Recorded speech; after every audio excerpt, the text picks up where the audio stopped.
முகூர்த்த ட்ரெஸ்ஸை மனோகர் கிட்ட கொடுக்க போறாங்க. அதை உங்க கையால வாங்கி கொடுத்தீங்கன்னா நல்லா இருக்கும் அத்தை. ஐயோ வேண்டாம் மருமகளே, அந்த குடும்பத்துக்காரங்க முகத்திலே முழிக்க நான் விரும்பல. இல்ல அத்தை, வாங்கி கொடுத்துட்டு மட்டும் வந்துருங்க. என்னதான் இருந்தாலும் மனோ உங்க பேரன் தானே, அவனுக்கு உங்க ஆசீர்வாதம் வேணும் அத்தை.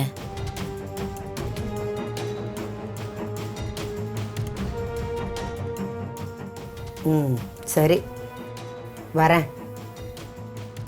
அவளுங்களுக்காக இல்ல, உனக்காகத்தான் வரேன். வாங்க அத்தை, வாங்க.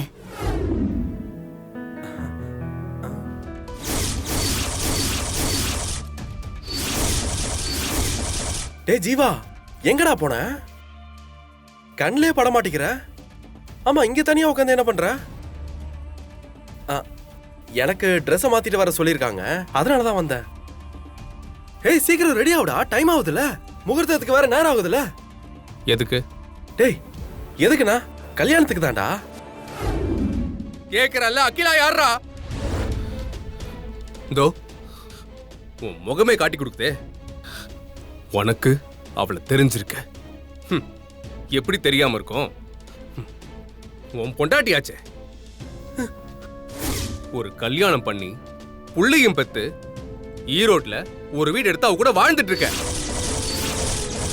நான் சொல்றத கொஞ்சம் கேளுடா ஜீவா. டேய் ஏண்டா, ஒரு பொண்ணை ஏமாத்துனது பத்தாதுன்னு இன்னொரு பொண்ணை ஏமாத்த ரெடி ஆயிட்டு இருக்கியா? டேய், நீங்க எல்லாம் ஒரு மனுஷனாடா? டேய் டேய் டேய், உன்னை அண்ணன் சொல்லிக்கவே வெக்கமா இருக்குடா. நீ ஒரு குடும்பம் இருக்கிறதையே மறைச்சு ஏமாத்த பாக்குறியாடா? மனோ, மனோ, ஜீவா, மனோ, மனோ.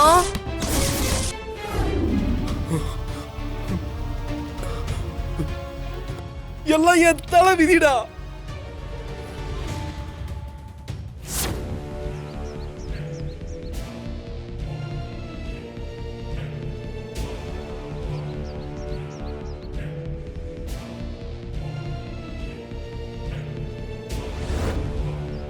இந்த வந்துட்டாங்க. இந்தாங்க. டேய் கதிரு, மாலையும் வாங்கிட்டேன், பூசாரி கிட்டயும் பேசிட்டேன். இப்ப நேரம் நல்லா இருக்கான், சீக்கிரமா போனா கல்யாணத்தை முடிச்சிடலாம். போலாமா? மனோ, எங்களுக்குன்னு யாருமே இல்லை. நாங்கள் 2 பேருமே ஆர்ஃபனேஜில் தான் வளர்ந்தோம். அப்பா அம்மா யாருன்னு கூட தெரியாது. டேய் என்னடா? எனக்கு சின்ன வயசுல இருந்து நீ நல்ல ஃப்ரெண்டாக இருந்திருக்க. இப்போ எங்கள் கல்யாணத்தையும் நீ தான் பண்ணி வைக்கிற. உனக்கு எப்படி நன்றி சொல்றதுன்னே தெரியல. என்னடா நீ நன்றி எல்லாம் சொல்லிக்கிட்ட? நீங்க 2 பேரும் சந்தோஷமா வாழ்ந்தாலே போதும். டேய் கதிரு, அகிலா ரொம்ப நல்ல பொண்ணுடா. அவ உன்னை நம்புறா, அவளை நல்லபடியா பாத்துக்கோ. நீங்க நல்லா இருந்தா அதுவே போதும்டா எனக்கு. எங்களுக்கு உறவுன்னு சொல்லிக்க இப்போதைக்கு நீங்க மட்டும்தான் இருக்கீங்க. எங்களுக்காக இந்த அளவுக்கு உதவி பண்றீங்க, ரொம்ப நன்றி. ஐயோ அகிலா, நீ வேற கையில எடுத்து கும்பிடாத. என்ன 2 பேரும் மாத்தி மாத்தி நன்றி சொல்லிட்டு இருக்கீங்க? டைம் ஆச்சு, வாங்க உள்ள போலாம். போலாம்.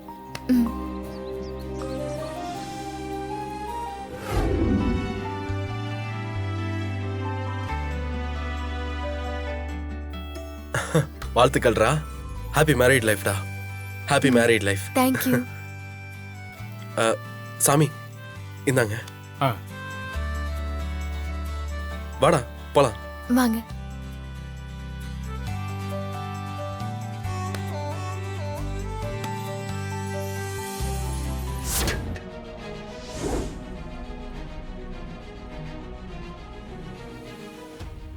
உன் ஃப்ரெண்டோட பொண்டாட்டியா? அப்புறம் எதுக்கு ஈரோட்ல வீடு எடுத்து தங்க வச்ச?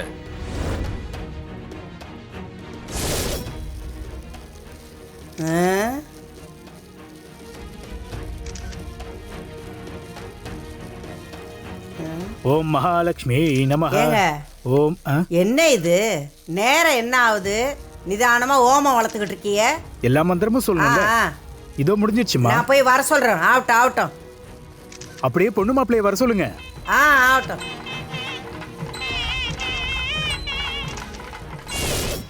அதுக்கப்புறம் அவங்களை எப்ப பார்த்த?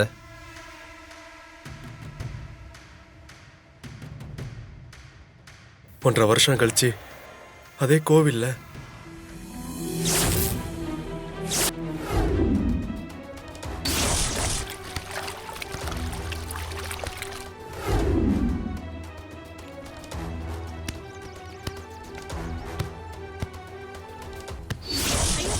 அகிலா ஏய், அகிலா அகிலா ஏய் அகிலா ஏய், அகிலா எழுந்திரி அகிலா எழுந்திருமா எழுந்திரு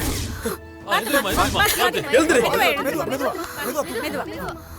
ஏய் இது என்ன பைத்தியக்காரத்தனம் எதுக்கு இப்படி பண்ண என்னை எதுக்கு காப்பாத்தினீங்க? நான் போறேன், என்னை விட்டுருங்க. ஏய் சொல்லிக்கிட்டே இருக்க அறிவில்ல என்ன லூஸ் தரமா பண்ணிட்டு இருக்க எதுக்கு உங்களுக்கு கல்யாணம் பண்ணி வச்ச நானு எனக்கு வாழவே பிடிக்கல, என்னை விட்டுருங்க. நான் செத்து போறேன். அகிலா நில்லு லூசு தரமா பண்ணாத என்ன நடந்துச்சுன்னு சொல்லு ஏன் இப்படி பண்ற என்ன ஆச்சுன்னு சொல்லு எனக்கும் என் குழந்தைக்கும் ஒரு பாதுகாப்பே இல்லை. யாரோட துணையும் இல்லாம நாங்க அனாதையாட்டோம். அதான் இனிமே இருக்க வேண்டான்னு குழந்தைய சாமி முன்னாடி வச்சுட்டு என் உயிரை விட்டுறலான்னு போனேன். செத்துட்டா எல்லாம் சரியாயிடுமா இந்த குழந்தை என்ன ஆகுன்னு யோசிச்சியா யாரும் இல்லாம இந்த குழந்தை எப்படி நல்லா வளரும் சொல்லு அகிலா சொல்லு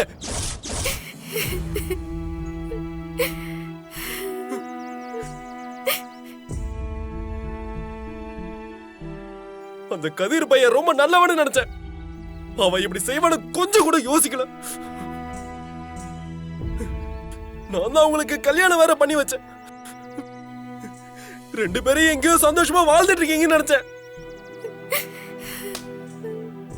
இப்படி எல்லாம் அவனுக்கு கொஞ்சம் கூட நினைச்சு பார்க்கல எல்லாம் ஏன் தப்புதான்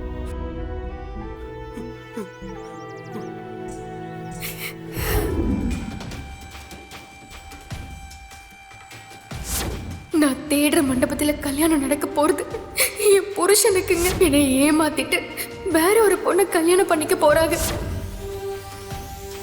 கல்யாணம் நடக்காம நான் தடுத்தாகணுங்க. அப்பதான் என் வாழ்க்கையை நான் காப்பாத்திக்க முடியும். டேய் நீ சொல்றத நம்புறதா இல்ல அந்த பொண்ணு சொல்றத நம்புறதான்னு தெரியலடா. நீ அவங்க கூட ஒன்னா புருஷனா வாழ்ந்துட்டு இருக்க மாதிரி சொல்றாங்கடா. அவளுக்கும் குழந்தைக்கும் தேவையானதை செய்ய ஆரம்பிச்சேன். அவ தனியா ஒரு வீட்டுல தங்கினா அவளுக்கு ஏதாவது பிரச்சனை வந்துரும்னு நானும் அவளும் புருஷன் பொண்டாட்டின்னு சொல்லி வீடு எடுத்து தங்க வச்சேன். அவ கூட நான் வாழடா ஜீவா. மனு நிஜமா தான் சொல்றியா? நம்ம அம்மா மேல சத்தியமா சொல்றேன்.